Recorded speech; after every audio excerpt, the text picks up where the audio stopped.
ನೀವು ಇಲ್ಲಿ ಬೆಂಗಳೂರು ಬರ್ತೀನಿ ಅಂತಂದ್ರಲ್ಲ, ಕಾಯ್ತಾ ಇದೀವಿ ನಾವು. ಇಲ್ಲ ಬೆಂಗಳೂರಿಗೆ ಇವತ್ತು ಬರೋಲ್ಲ ಸರ್. ನೀವು ಒಂದು ನಿಮ್ಮ ಡಾಕ್ಯುಮೆಂಟ್ಸ್ ನಮ್ಮ ಹತ್ರ ಸಬ್ಮಿಟ್ ಮಾಡಿದ್ರೆ ಮಾತ್ರ ಸ್ವಲ್ಪ ಮೂಮೆಂಟ್ ಮಾಡ್ತೀನಿ ಸರ್.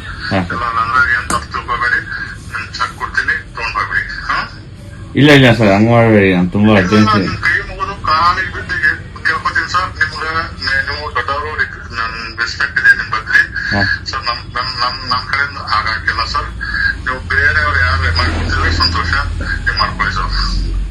ಇಲ್ಲ ಸರ್, ಅಂದ್ರೆ ಈಗ ಇಲ್ಲ ಸರ್, ನಾನು ನಿಮ್ ಹುಡುಗನ ಸಂಬಂಧ ಜಾಸ್ತಿ ರಿಸ್ಕ್ ತಗೋತಾ ಇದ್ದೀನಿ. ನೀವು ಯಾಕೋ ನನ್ನ ನಂಬುತ್ತಾ ಇಲ್ಲ. ನೀವು ನಿನ್ನೆ ಬೇರೆದವರಲ್ಲಿ ನಿಮಗೆ ಫೋನ್ ಕೊಟ್ಟು ಬೇರೆ ತರ ಮಾತಾಡ್ತಾ ಇದ್ದಾರೆ. ಹೆಚ್ಚು ಕಮ್ಮಿ ಆದ್ರೆ ಸರ್ ಯಾರು ಜವಾಬ್ದಾರಿ ಹೇಳಿ? ಇಲ್ಲ ಸರ್, ಏನಂದ್ರೆ ಎಲ್ಲ ದುಡ್ಡು ಅಲ್ಲ ಮನೆ ನಿಮ್ ಸರ್ ನಿಮ್ಗೆ ಇಂಟ್ರೆಸ್ಟ್ ಇದ್ರೆ ಸರ್ ಬನ್ನಿ. ನಿಮ್ಗೆ ಇಂಟ್ರೆಸ್ಟ್ ಇರಲಿಲ್ಲ, ನಿಮ್ಮ ಮೇಲೆ ವಿಶ್ವಾಸ ಇರಲಿಲ್ಲ ಅಂದ್ರೆ ಪರವಾಗಿಲ್ಲ ಸರ್. ನಿಮ್ ಚೆಕ್ ಇದೆ, ನಂತರ ನಿಮ್ ಹುಡುಗನ ಡಾಕ್ಯುಮೆಂಟ್ಸ್ ಇದೆ. ಅದ್ ನೀವು ಬೇಡ ನಮ್ಗೆ ಬರಕ್ ಆಗುದಿಲ್ಲ ಅಂದ್ರೆ ನೀವು ಹೇಳಿ, ಆ ಬಸ್ಸಿಗೆ ಇರ್ತೀನಿ, ತಕೊಂಡ್ಬಿಡಿ. ಇಲ್ಲ ಸರ್, ಆತರ ಇಲ್ಲ. ನಾನು ಮನೇಲಿ 40 ಲಕ್ಷ ದುಡ್ಡು ಇಟ್ಕೊಂಡು ನಿಮಗೆ ಅಂತಂದ್ರೆ ಇದು ಮಾಡ್ಕೊಂಡಿದ್ದೆ ಸರ್. ದುಡ್ಡು ನನಗೆ 40 ಲಕ್ಷ ಬೇಕಾಗಿಲ್ಲ. ಹಾ ಸರ್, ಅದೇ 10 ಲಕ್ಷ ಹೇಳಿದೆ ಸರ್. ಅದೇ ನನಗೆ 40 ಲಕ್ಷ ಬೇಕಾಗಿಲ್ಲ ಸರ್.